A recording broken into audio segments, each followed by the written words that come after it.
Hey everybody, it's Kenny Cummins here, chilling with Jeffrey Kenny C, and I got a guest all the way from the Big Easy, all the way from the state that is shaped like a boot, for her music will knock your boots off, or something. Yes, indeed.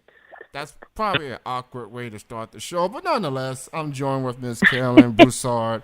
She's with me right now. How's it going? Oh, it's going well. I'm actually watching my family eat oysters, and I'm sitting in my car, just like, you know what? I'm just gonna go walk over and do a radio show real quick, guys. Shout out to the family. Thank you so much for wanting to do this. I truly appreciate it. We're gonna go ahead and get started. How did you get starting into music? I actually, when I was in elementary school, I had a teacher. I found out later it was her very first year teaching, but she started a competition elementary school choir, and you had to try out and everything, and I made it in, and I was hooked. And I mean, from there, I went on to study over at UL, Lafayette, and opera, and decided I was done playing on the playing on singing on the page at that point, and ran away to New Orleans. So you are from New Orleans, one of my favorite cities in the world, and I say that because I am a New Orleans Saints fan, and I live here in Kentucky. Um, Yes, indeed. Who so dat? I kind of figure how I got the follow from you on Twitter. Um, cause I do my feed during the football season does get flooded by Saints tweets, or Oh, maybe I'm sure. or Yes, indeed. either that or I'd be mad at the other team, cursing them out something. I don't know, but so you're part of a band you called Carolyn's Broussard Revival. Carolyn, yep, Carolyn Broussard's Revival. So how did the band got together? So we just met playing on Frenchman Street in New Orleans. We were all friends and had been for years, and one of the band members ended up actually getting a call for a slot at a club that all of us had played previously with our respective bands. No one had ever done well, and so like this band member went ahead and called everybody and was just like, "Hey, you want to just like do something for fun?" And I mean, just like whatever, we'll just play what we want to play. And so we did. And the first three gigs, the place was packed. And I just remember turning around and looking at the guys and being like, um, I think we accidentally did something right, guys. And we've been together ever since. So in 2017, y'all released your first record. I got a chance to hmm hear a couple songs earlier. It is an incredible record. Thank Um, you. so props to you all for that. And now you guys and gals are working on album number two, which will be We coming out, are. in the fall. Talk about the whole process of recording this second record. So the second record, we spent a couple of years between. Basically, I wrote a bunch of songs and I taught them to the guys, and they were like, "Hey, these are great," and they really believed in them. So we went ahead and started arranging, and we ended up with kind of our own sound because we have three guitar players, which I know is insane. No horns, no horn section, a guitar section, and five out of the six of us sing. So there's harmonies flying all over the place. And we basically, what we did is we blocked off 4 days to go over to the Music Shed in New Orleans to record. And the day before, uh, not even basically, we hosted a big fundraiser slash jam session over at a local bar. I made gumbo. It was all donation based. The bar donated a bunch of stuff, and basically everybody that's known us over the course of our careers showed up. And it was just this magical experience. And then so we have this amazing gumbo social, as we called it, and then immediately went into the studio and just rode that feeling for 4 days. And I really think it comes out in the album. It's going to be a good one. I'm excited. I see that y'all got a new single called We "Without do. You." Without You Hmm. is the name of the record.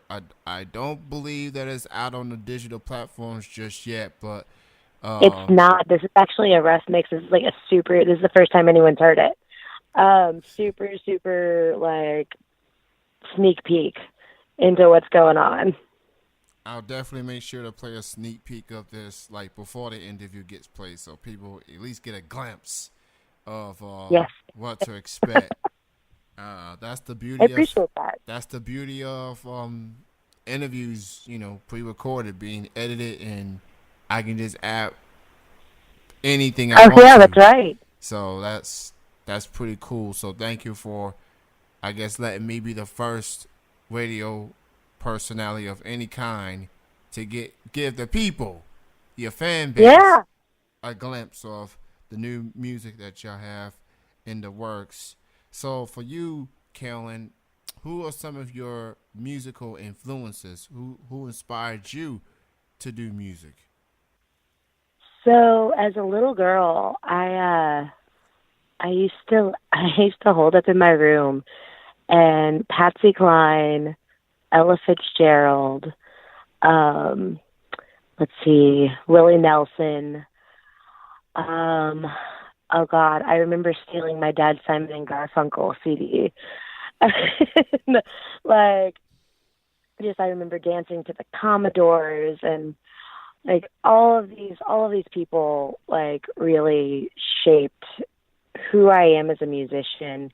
Not to mention I grew up with my grandparents. They always had they always had they always had the chanky chank music, as they call it, like this old, like not even Zydeco, just like old Cajun waltzes playing low in the background, and my family's a bunch of sugarcane farmers, so everybody's singing around the house and doing their thing. But yeah, like those are. Oh, and Dolly Parton. Dolly Parton is like one of my hugest heroes, not only as far as like a musician sense, but like a songwriter, a businesswoman. Like she's just got it all. But yeah, and like nowadays, like I am just like fall. I can't. I love Nathaniel Rateliff and the Night Sweats are just like blowing my mind because it's like, oh, it all feels so familiar, yet it's all new, and it's a nice feeling. People like that just make me happy. With the more and more the genres blend, the better I think music's going to get in the future.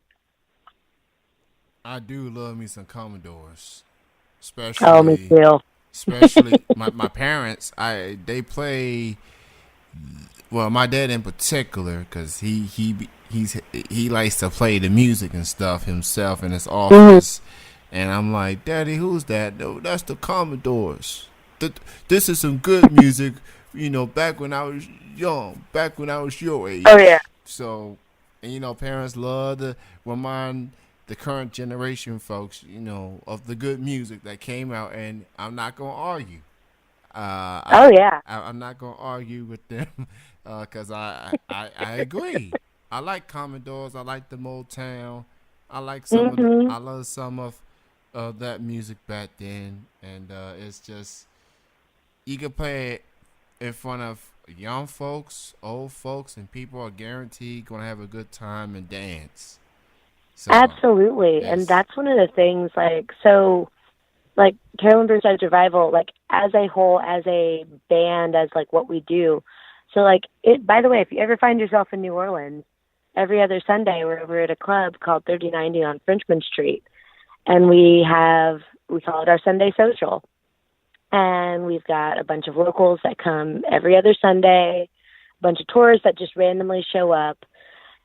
I mean, it really ranges in age from like, people in their 60s and 70s to, the 20 something year old kids, and everybody is just like blown away by the music, and they're dancing and they're singing along, because like a lot of the songs, it's like our twist on one of those old classics.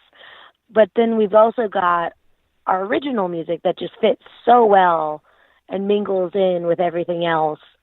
And it's really cool to watch the audience because they're having just as much fun as we are.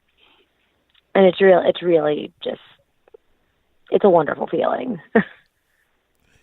So I'm reading the bio of your Twitter page. It's at CBS Revival.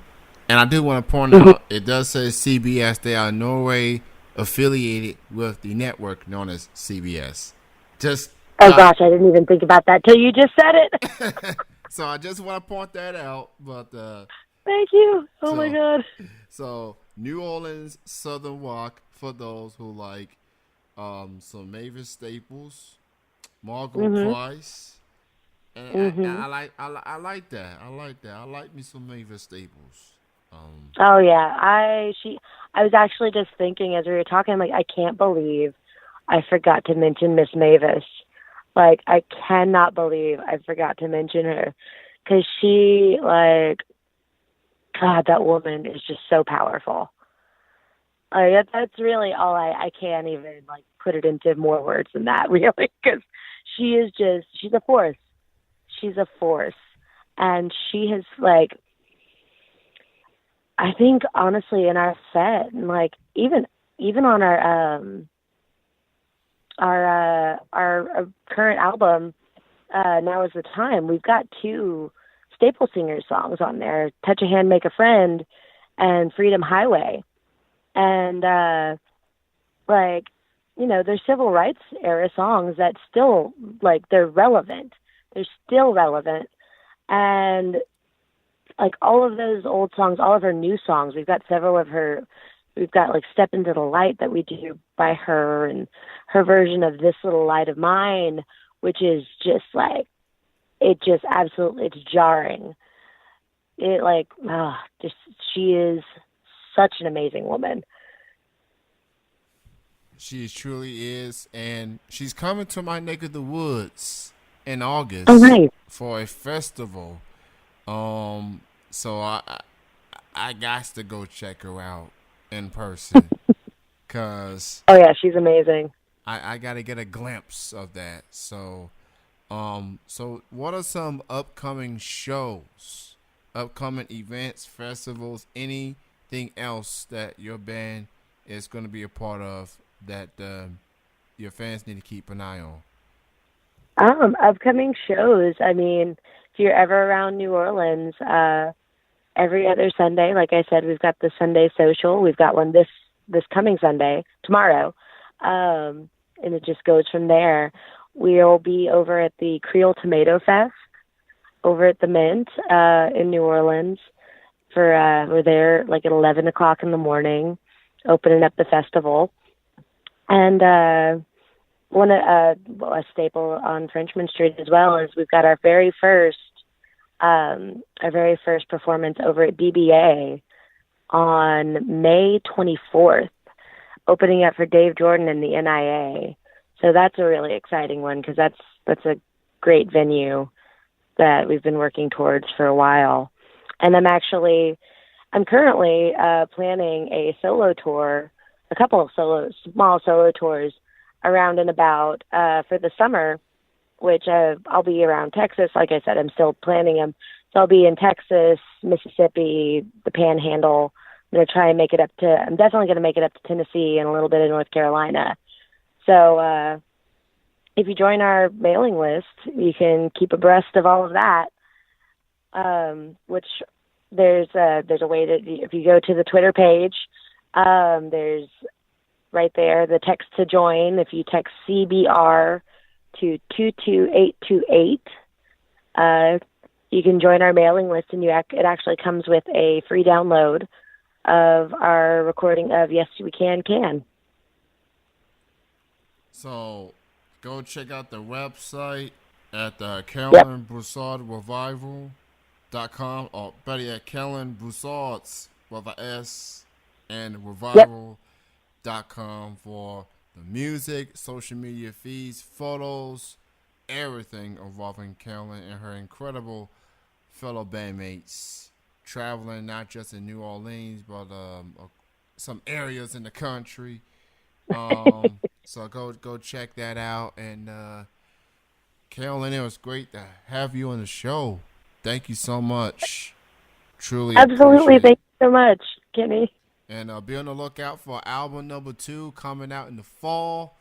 So you got something to enjoy while you watch some New Orleans Saints football. Yes, indeed. So the last 2 years kind of heartbreaking for us, Who Dat Nation, but Oh yeah, I actually performed at the Boycott Bowl this year. oh That was a magical experience. oh yeah, that was on the same day as the Super Bowl. Yes, yes. Yeah. Yeah, Oh the entire Who Dat Nation did not watch the Super Bowl. It was a great party. well, y'all had a lot more fun than the people that watched the game. I'll tell you that much. That's what I heard. So great chatting with you. Continued success, and thanks again. I appreciate it. Thank you, Kenny. Have a good night. You too.